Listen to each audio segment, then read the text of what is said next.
money still chasing the mills. Wasn't lucky, I've been in the field.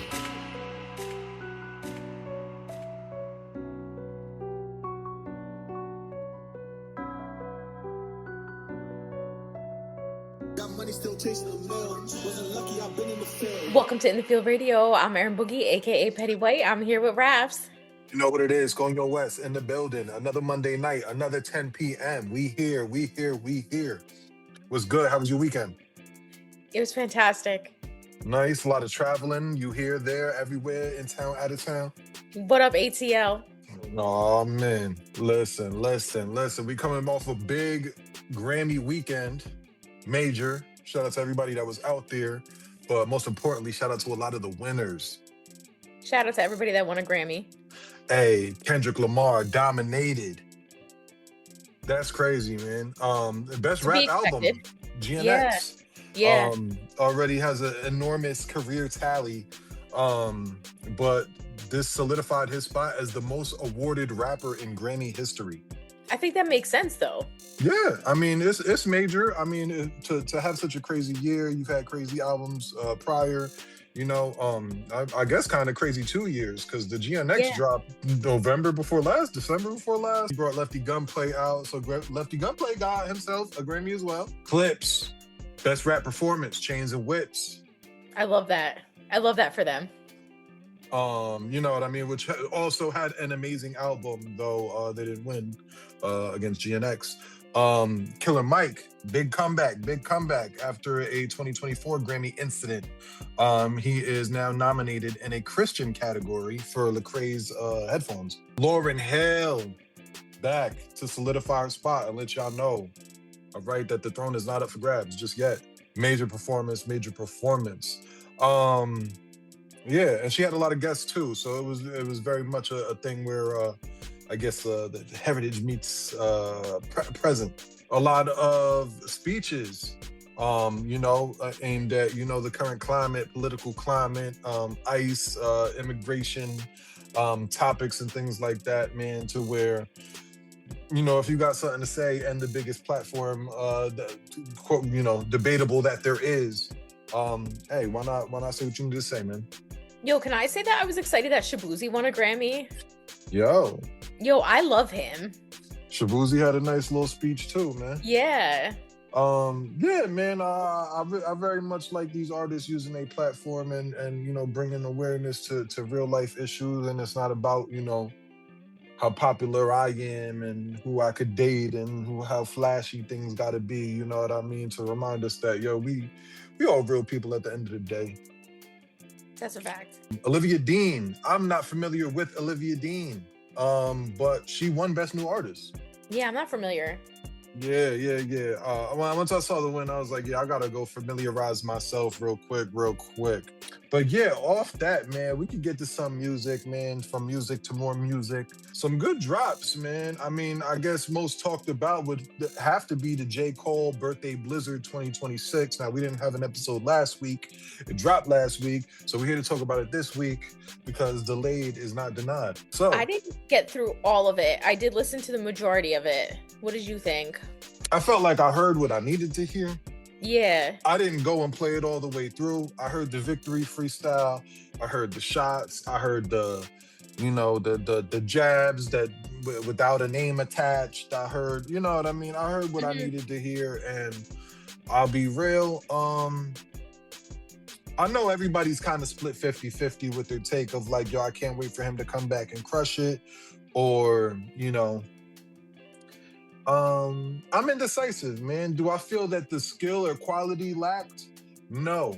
And I don't think that's what anybody else is saying either. Correct. I think it's just at this point that a good amount of people have decided collectively that this ain't what we want. 100%. You know, for him to back out of, you know, quick history real quick, let's get a refresher. You know, he's on the joint with Drake. They talking about big threes, and you know, Kendrick, you know, it kind of sparked something there. You know what I mean? There's been a long thing, Kendrick, the control verse. This has been a long awaited thing. And then eventually what we get is, you know, J. Cole responding to Kendrick, issuing, with 7-minute freestyle, comes back, issues apology at his own stage of Dreamville Fest. Erin's like rubbing her face right now. She's like, yeah, like reliving it even in talk is like, because it was the craziest thing ever. Like, who does that, man? Like, who does that? And then for you to come back and then take these little jabs in the freestyle, it's you come back and talk like you're willing to spar. Yeah, like nobody believes you at this point. And again, like it's crazy that your long-awaited final project that we've known that this is what it was going to be called is the fall off after you fell off. Yeah, yep. You know what I mean? Like the irony in that is crazy, but again, like you still even utilize it to, yeah. But I also feel like J. Cole has been rapping with a chip on his shoulder for so long that it's tiresome. And now even more so, it's tiresome. And I'm not discrediting J. Cole's skill. I'm not discrediting the fact that he has numerous hits and he has the accolades that he has because he earned that. But at this point, I feel like I want to be more excited about a J. Cole project, and I'm just not. Yeah, man, it's but you know what I do appreciate? I will say that in true mixtape fashion, I love the DJ Clue on there. Aside from the DJ Clue on there, I like that it was released in a different way. Obviously, with beats that belong to other people, this couldn't go straight to a streaming platform. Unless kind of being okay with not getting any type of credit for the project you're putting out. But to go and acquire it in a pay what you want kind of way, which is big for like a lot of these independent artists, the Russes, the La Russells, just honestly seeing him give us that, like, yo, you supposed to get a mixtape before you get the album. That was almost tradition. That was, back in the day, that was the thing. That was the norm. So I think that was my biggest thing that I was like, you know what, I did like that, but ultimately could have held that, bro. You could have held that. To me, you could have held that. I'm not replaying none of it. I'm gonna be real. Shout out to Russell. I was with him this weekend. Yeah. Okay. We didn't get to talk about too how Rocky Don't Be Dumb debuted #1 on the Billboard 200. He moved 123,000 equivalent units for that. I think that's a pretty big deal for that. Yeah, I think anybody doing over 100 is a big deal at this point. Yeah. And that's so hilarious because you think back in the day, like it was almost like that 100,000 plus he did would be like when people used to go platinum first week. Yeah, absolutely. And like going platinum the first week wasn't no difficult shit if you were one of the top acts. Yeah. But now it's like it's a big deal. Now 100,000 is a big deal. That's crazy. Yeah. But yeah, J. Cole's The Fall Off, before I get too far away from that, is set to be released February 6th. It already got people hyped. Obviously, some of the things you're talking about, I feel like people have to tap in to see if you start saying names or if you get into something more in depth than just, your drive-by jabs that, and there's also some artists that I actually seen saying that, they thought that they was being referenced and they ready to aim back too. Most notably, I guess I would say Simba. J. Cole, who's always referenced himself as Simba, but followed a Simba bar with, Scar and all this I'm your father type vibe. So I want to see how that turns out, man. You know what I mean? I feel like at this point, how does somebody like a Simba not look at you like, yo, you in my realm? If you're not battling with the best, and I feel like I'm on my way to be the best, maybe you could have this little bout with me, and I ain't mad at that. More hip hop albums that we are anticipating though. We're supposed to be getting a Doechii. We're supposed to be getting a Freddie Gibbs and K Tronada, which that's got to be insane. Exciting, yeah. And they're still talking about A$AP Rocky got a follow up. Interesting. This year? They're saying slated for 2026. I'm with that. Yeah, for real. I'm with Keep dropping. all of that. Yeah, I can't even. Yeah, how could you be mad at that?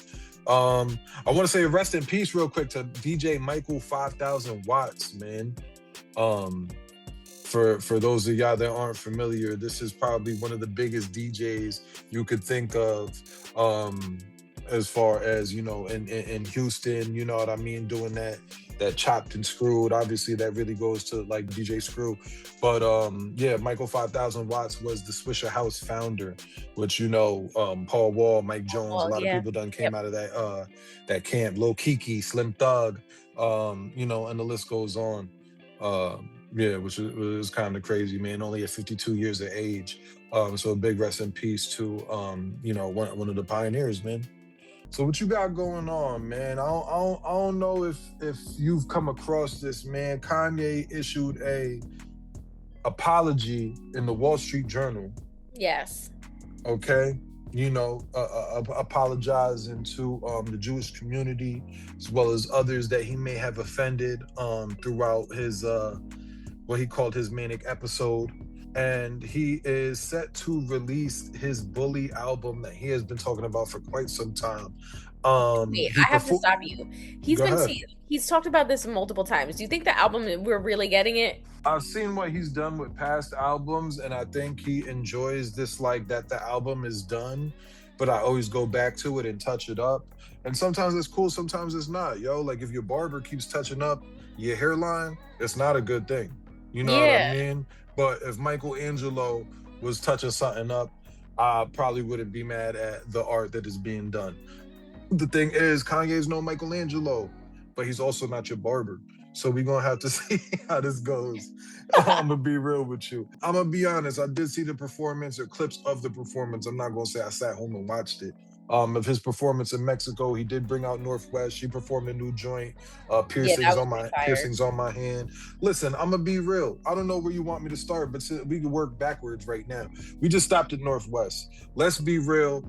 Nepotism is at play when your song that you're performing in front of thousands and thousands and thousands of people, we wouldn't play anywhere. Like, nobody would hear that song and be like, yo, this is dope. But because it's Kanye's daughter, it's dope.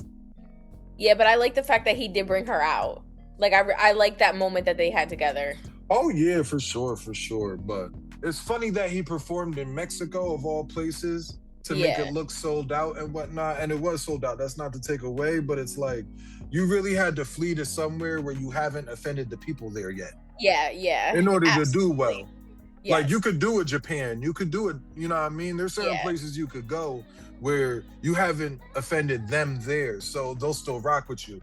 And they're not, you know, as much as they pay attention and like to American culture, it's, you know, they're so separated from certain things still too. So yeah, that was a little funny to me. And in all honesty, do I take his apology seriously? I don't know. I just feel like maybe I would consider it more sincere if, along with your apology, didn't come a concert and mad new clothing being released and an album being on the way. It's an album, like it just feels like album promotion, and that's where the apology too comes across as really insincere. Yeah, like 1000%. If you had apologized with no promo on the way, like maybe I would believe you. And even like the whole like traumatic brain injury thing, like from the car accident, like I believe that. Like that's what happened to Gary Busey. That's why he was. 1000%, man. I have family that this has happened to. You know what I mean? Yeah. But on the flip side, you know, maybe I'm cool with you being like, yo, you need to take some time to work on you. But I'll debate with myself on this when I say, yo, maybe you getting back to work is you getting back to yourself. Yeah. You know what I mean? Like, if I was Kanye and I went through a rehabilitative state, whether that be, you know, from anything drug related to you know, just me getting my mental health correct, the reality is, how do I go back to being myself and not touch music? Yeah, this is with Kanye, it's always such a slippery slope, right? Like I feel like we could just write a think piece on this dude. Oh, for sure, man. It's crazy. I don't know. Speaking of people that split though, Pharrell, Chad Hugo, lawsuit drama ensues. This is producer gossip. Is that a segment of the show? I don't know. Producer gossip. New segment but alert. Pharrell has responded, and they will be having their day in court as Chad Hugo says that he was not properly paid for. I believe this is just only in reference to one of the albums, and it was the most recent Neptune's album. But yeah, he's looking for $1 million and I guess some publishing, which I think anything looking back to the Neptunes and like, how do you not want more than $1 million? I feel like you kind of shooting a little low. Yeah. You know what I mean? Because obviously you got to add interest on top of what you haven't paid me throughout this long period of time. So Yeah, that's it's a little sad to see them fighting too. yeah, I don't because like you seeing know them go what? back and forth. They were the dynamic duo. Yeah, sometimes you know what, the bond always be there, man. But when the money get involved, like, how do you not feel disrespected if you feeling you being shortchanged or something being stolen from you? Yeah, no, I know. No I feel matter like how I get much it. chemistry is there and all of that other stuff, man. So, you hate to see it because sometimes it's like these are people like you grew up to their beats, whether it was Hove rapping on them, whether it was, you know what I mean, Nori rapping on them, whether oh man, like the list goes on, man. Whether it's Yeah. Pusha T rapping on them, hey, wish him the best for the both of them. As long as he got what he want. Listen, I'm gonna be real. I think Pharrell be okay if he had to hand over $1 million. I think he'll still be fine. Yeah, I think that he wouldn't even feel that. You know what I mean? It's okay, man. Put a Louis Vuitton Band-Aid over that wound and you'll be good. Epic. You want to take it to some advice for the people real quick? Yeah. I know it's been a minute. Actually, I had some people hit me up and was like, "Yo, what's good with the advice segment? Y'all still doing that?" I know. That's what I was gonna say. Like, we haven't done this in a while, and I feel like we're letting the people down. Okay. All right. Hey, this was sent in 29 minutes ago, and I'm not gonna steer away from this here. All right. Amazing. Let's get to it. I am a 21-year-old female and may have lost feelings for the person I'm seeing following an incident that happened on a night out, and I am unsure about how to go about this. Well, listen, we the right ones to be the wrong ones. You feel me? We're the wrong right ones. You get what I'm saying? All right, listen. Got it. Last night I went out with a group of friends and my ex-boyfriend to a club. You wrong, all right? And that's our segment. No, I'm playing. Listen, for context, my ex-boyfriend and I broke up in September after dating for about a year. It was a rocky breakup, and we went no contact for a long time. And we just recently made up and began seeing each other again. I remain wary of falling into past cycles, but now I have a feeling I cannot shake. At the end of the night before going home, one of my friends in our circle of 5 pulled out a joint. Okay, shout out to her. I rarely smoke, but my ex-boyfriend does often and takes care of me when I do, guides me through it and all that. So I thought it would be cool because the two of us were planning on walking to my house together afterwards. I hit the joint and we're talking about for another half hour before I began to feel wobbly, anxious around others. So I gestured to him that I'm ready to go home. On our walk, I'm talking, but I saw on his face that he was slowly slipping out of consciousness and was beginning to stumble. I immediately grabbed him and started panicking, unsure of what to do. After a minute, he began to throw up. I began comforting him, and I'm not mad at him. I'm aware that this may happen, and it's not his fault. Another background for me: I suffer from CPTSD from suffering the abrupt loss of my mom 4 years ago, which tore my family apart. My dad vanished from our home after this incident, and I had to act like the glue for my siblings and my father. Okay. Since That's a then, lot. whenever, yeah, nah, for real. since then, whenever there's an incident, I got to be in control of other people's emotions and well-being. Hey, I hear you. I completely shut down and stifle when it comes to my own emotions to control the situation at hand. So while I'm comforting my ex, why was that a crazy sidebar? While I'm comforting my ex on the side of the road, I begin to shut down. I'm in therapy for this, so I'm able to recognize when it's happening. I completely shut down and robotically supported my ex until I got him home and tucked in. While he still remained completely inebriated, I was really upset for the rest of the night and that morning. I had never felt so unsafe and insecure in our dynamic until that incident.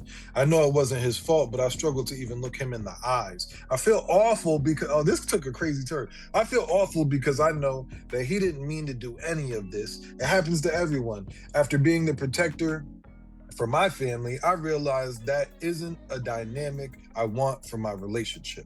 I felt completely abandoned and unsafe in that moment because I thought that I could smoke with him being there to protect me. But I felt completely alone, scared, and left to take charge, like how I felt 4 years ago. I don't think I'll ever be able to see him the same way again, not because of what happened, but just because of that it brought me back to a place that I thought I had moved from. Any advice would be nice. How to go about our relationship going forward and how to deal with these emotions above all. Yo, it's hard once you lose feelings for somebody to get them back. Like once your feelings Yeah, for I somebody, always wanted to wait. I always want to wait and like let Erin get to it. But like the past few weeks, Erin been like, "Yo, hit him with a frying pan." So I was like, "Oh man, listen, losing feelings is a thing for sure." yeah. Let's address this whole thing in chronological order, please. You said your boyfriend. You started off by saying your ex-boyfriend. Yeah, ex-boyfriend. Okay. So in the same sense, you lost feelings for him, but y'all are already broken up. You lost feelings, but you didn't lose him. Because he still comes out with you and your girls to be the protector and to still be around you. He probably don't want to kick it around your homegirls like that. You know what I mean? You said that you really not a smoker, but when you do, you enjoy doing it around him because you feel safe. He makes sure that you all good. What really happened here was that the shoe was on the other foot and that you had to make sure that he was good. And, you know, she don't like that. Off rip, that just shows me that like, yo, you don't got me how I got you. That's and I'm sure even with that being shown, I don't think he is even in his mind this much like you are. Nah, he's just like, yo, I was messed up last night. That's it. Yeah. And you're over here like, yo, he's a weak man. he's a weak man for throwing up. But I feel like even just at a basic core level, it's just like when your feelings for somebody change, it's just so hard to get that back. It's like, why are you even dwelling on it? Like, you know what I mean? Like, you feel how you feel. Like she said, it's already ex-boyfriend. So it's like her feelings were already different for this person. Yeah. So it's like, what are you hanging on to? Like, you're already hanging on to something that you shouldn't be. And I feel like for both of them, that's stunting future growth. Like, both of you need to cut the cord. I mean, let's also keep in mind they're 21 years old. Yeah, no, I get it. You lost your mom 4 years ago, which was you were 17. But like, we also, like, we've all broken up with people before. Like, it's not always easy to just like immediately separate after a relationship ends, right? But like, the reality of the situation is that in order to move forward, like, that's what you need to do. Yeah. Listen, I really don't know what to say, man. I don't think that anything is a problem here, but if you in your mind have already convinced yourself that this gives you the ick, it's a turn off, and he is no longer a safe space for you because ultimately he was just more drunk than you that night. That's that. Facts. I don't think you could unconvince yourself at this point. You will still face regret at a later time. You know, I think as we all do as humans when we make an incorrect decision. But yeah, man, y'all gotta get this together. I think he should hit her with a frying pan this week. Yeah, on the frying pan meter, like, that's where I'm at with it. That's it, man. That's it. You know, he's just still trying to be a good guy, and look where it got him. Nowhere. Yeah, man. So cut that out, man. As my brother used to hit me with this quote, man, and he would always say, "All right, so what you gonna do when you stop being noble?" It's like, all right, yo, like, okay, yo, what are you done? What do you do when you done being the nice guy, man? Go do that now. All right. Oh my God. Yeah, wishing y'all the best of luck, man. I wish you listen. I can't tell you what I I wish don't you. wish y'all luck. The I wish y'all FCC forward will motion. not let me tell you what I wish you. I wish you forward motion only. Let's get into this Krazy Dee interview. I'm Erin Boogie, and I'm here with Krazy Dee. Yes, the one and only. So how are you doing? It's a blessing to be here, you know? It is. Day by day, brick by brick, you know, that's all we could do. So, let's start at the beginning. Yes.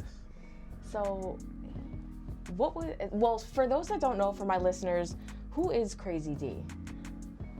How would you describe yourself? Kid from Brooklyn, you know. How would I describe myself? Outgoing, charismatic, all about a good time, you know, but a kid that also been through some things that made him who he is today, you know? That's what I want to talk about, that because that was one of the things in your bio, was that you kind of put pain to wax. Yes. So what were some of the things that you went through? Talk about what you were like as when you were young, some of the things you went through growing up. What were you like growing up? What was it like in the household? So growing up, 2-parent household, African parents, so strict. You know, I was one of them kids that was like sneaking out the house, you know, just to go be with my friends and stuff like that. But yeah, I grew up in a strict household, but it definitely molded us, you know, to have certain morals and just to move in a certain way that you see when you get older. You know, when you're young, it's like, well, I hate y'all, but You don't you get appreciate it, right? you don't appreciate it.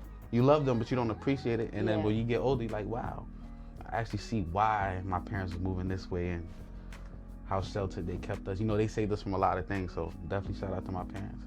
Shout out to your parents. Yeah, for sure, definitely. So what were some of the things that you went through that caused you to have to use music as therapy? It's just over time, you know. Over time, you grow up, and I always see myself in the limelight, but music was just the most accessible thing to do because you could just pull up a beat on YouTube. So you start off trying to rap, and then next thing you know, like, wow, I'm really getting into this thing, and people start, you know, oh yeah, keep going with that, and then you just it naturally becomes therapy, you know. But some of the things that definitely pushed me to continue to make music, you know, I lost both of my parents. You know, I lost my father really? first. Yeah. Oh, I'm sorry to hear that. Yeah, That's definitely. tough. It's definitely experience, you know? Yeah. But I lost my father in 2016, and then I lost my mom's in 2023. So just in between that whole journey, like, when I lost my father first, yeah, so when you lose your father, you start coming outside more, you start Yeah. experiencing more, and then, you know, Yeah. you start getting into things you probably wouldn't have done if they were still here. Yeah. Influences Yeah, and you all start that. to look for love in the streets. Yeah, exactly. So you do those things, and then, oh, music. Music Yeah. is one of those things. So Yeah. I got into the music, and I just fell in love with it, like, automatically, you know? I seen the reaction I got from my family. I try to hide it from my mom, because, you know, I live in an African household where it's, Yeah. like, very strict, so What were you listening to growing up? father love 50 Cent. So, Everyone always yeah, says like, that. 50 was that 50, guy. like in New York, 50 is that guy. But everyone that I talk to that has roots outside of the U.S., it's Yeah. always 50 Cent. Always. Even back home, like, artists was trying to dress like 50 Cent. So the influence was just there regardless with 50 Cent. Like, my dad had G-Unit shirts. It was just a time. I love that. For sure. That's It was a amazing. time. Yeah, definitely G-Unit. And then, you know, as you get older, Lil Wayne was definitely like The GOAT. influenced like my whole like 4th grade, 5th grade, 3rd grade type, you know. And then you get older, and then, yeah, those are definitely people I was listening to though, growing up. That's amazing. Now, how does the African culture impact your music? It's crazy because you would think that I would be influenced earlier, but the influence came after, like after my mom passed. Like, so when my parents passed, we take them back home to bury them. So when my mom passed, I took her back home, buried her. I did a show out there. Is that when you did the Chosen One video? I out did in it. Ghana? I did it right before I left, right before I went to Ghana. So But yes, she passed. I made the Chosen One song. Oh, Chosen One. I made Chosen One the year after I buried my mom. Okay. So I recorded that after the next year, and then, yeah. But that was because I buried my mom. So I had to go back home. So when you go back home, it's like, what can I do out here? I can do a few things out here, you know? Yeah. So I did a show. I remember I did a crazy show in my cousin's school. Biggest audience I ever did. And it's like, and I seen a reaction. I'm like, wow, these people really appreciate it. So when you see something like that, I ain't never did this in America at the time. So when you see something like that, okay, how could I include my people? Because they obviously appreciate what I'm bringing. So, so you know, it starts off little, and then boom, like my whole surroundings now, like I'm around more Africans now than I was back then, you know? What was that experience like being out there? It wasn't my first time out there. I've been going there since I was young, but doing music out there, like what was that experience? It's insane. Like the people love you out there. Like they like, yo, what is this? They just never really seen it before. Like more community out there, right? Versus like being in New York. It's so competitive out here. It's definitely more competitive out here. Definitely more competitive out here. Less traffic out there, you know, for sure. But you did have a viral moment, right, with Drill Gospel. Yeah. What was that like? It was good. It was controversial. It was kind of controversial because how is he doing drill in a church and all this? But I liked it. It was fun. It was definitely something that I didn't see coming. Yeah. You know, I was just putting my creativity to the test. Like, I should go to a church and dress like a preacher. And, you know what I'm saying? Yeah. But yeah, it was definitely a good experience. Like, cause that was really from like the heart. You know what I'm saying? So people gravitated to that one for sure. Yeah. No, that's awesome. You've had quite the career trajectory. How long have you been doing music? Since like 2019, but 2020 was when it really counted. Yeah. Shot my first videos. So like, yeah, 2020. What made you get into it? The pandemic just made me lock in. Like, You were like, I'm trapped in the house. I think I'm gonna do this. Yes, and I could put my creativity to use. Like I could really test the waters, and I just went for it, you know. Yeah. Because I was doing music before the pandemic. Yeah. So when the pandemic came, it's like, oh, let me really put the pedal to the metal. Yeah. And so now you have a new single dropping. Yes. And what is it called? Player No More. Well, so I gotta. What's with the name? Because it made me think of. Big Pun. Yeah. You know what's so crazy?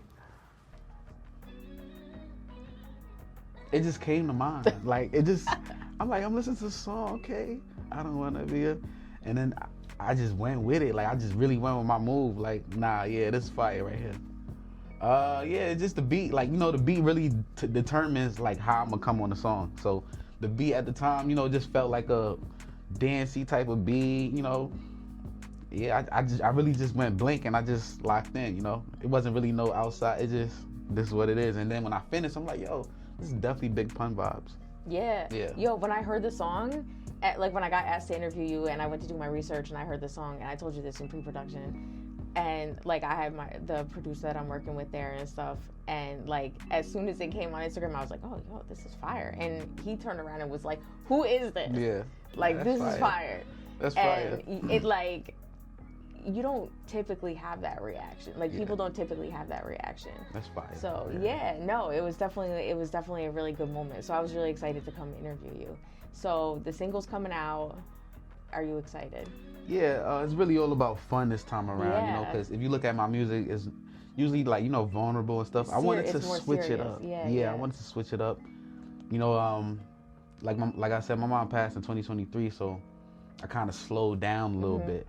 I slowed down. I dropped Chosen One and Healing, like one song a year. Like I really slowed down a lot. Yeah. So I'm like, nah, this time I want to come with a bang. Like I am not just like a sad person, you know. I just went through some sad things. So Yeah. like this is really me. Like outgoing. I love to be in the mix. I love to party. I love to be funny. Like life of the party vibes. Like that's really who I am. But I don't think people got to see that because I just been through so much in my life. So yeah. Yeah, the stuff you went through, that's heavy stuff. It's heavy. Yeah. And I just wear it so well. People won't even know, like wouldn't even think. Yeah. You know? A lot of people watching this interview now, they don't even know I lost my parents until I said it. You know what I'm saying? Yeah. So it's definitely a heavy burden, but it's nothing I can't handle.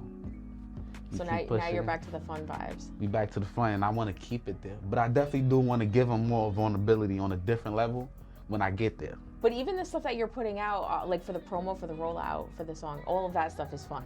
Like you have all the girls and you know what I'm saying? the player vibes. Like it definitely goes with the song. Definitely. Yeah, no, I like it. Thank you. I like really the appreciate rollout. it. Yeah. It's different. You know? Yeah. Fun stuff. Definitely. So are you working on a project? Like I have a project work for music ready to go, but you know, it's all about timing. I just be feeling like I want to build a bigger buzz before I just put out a project. Do projects matter anymore? What do you think about that? I think catalog matters. So I'm a single guy. Like I want to build my catalog. That's like, always like the debate, like singles or project. Does it really matter for a project anymore, or can you just put out singles and rock? Nowadays, there's no real blueprint. But like, that's a fact. I really do want a catalog because I have a lot of music compared to the music I have out. But it's like, you know, when I put out a project at work, it got to be well received. Like, all y'all got to hear this. It got to get pushed the right way, you know? So I definitely want to make sure, like, when I put out a project, the world hears it. Like yeah, everybody hearing this. Yeah, no, I get that. Yeah. So what can we expect next? More vibes for sure, more personality, more me talking. You know, I've been playing it back for a while, but just more of me. Like, hopefully a project 2026. I really do want to build my catalog because I have so much work.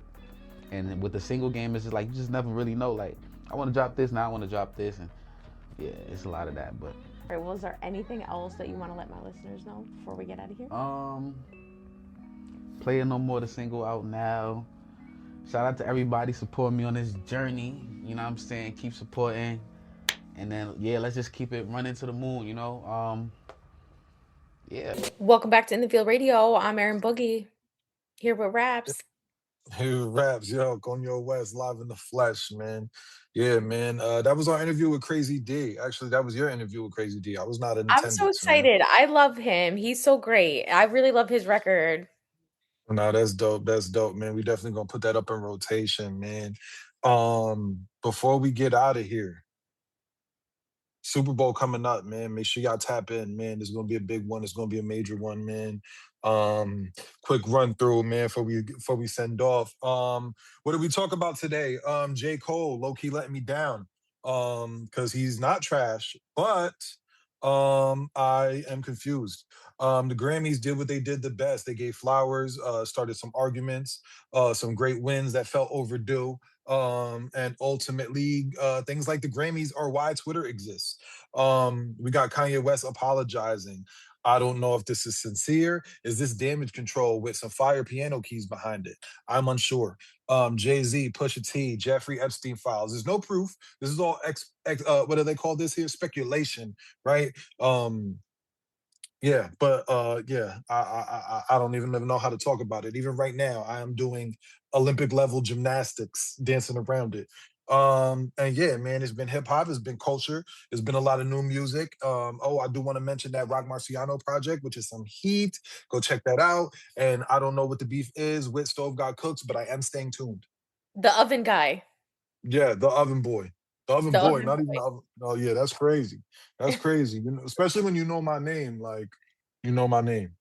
Oven boy. I'm calling him that from now on. Now, anything you want to say before we get out of here? Any apologies? Anything you take back? Any frying pans that you want to dish out this week? 3 frying pans go to our. Yo, that's how I'm gonna start rating our questions by frying pans. You get 3 out of 5 this week. Yeah, man, that's some crazy stuff right there, man. Listen, yo, love who you got.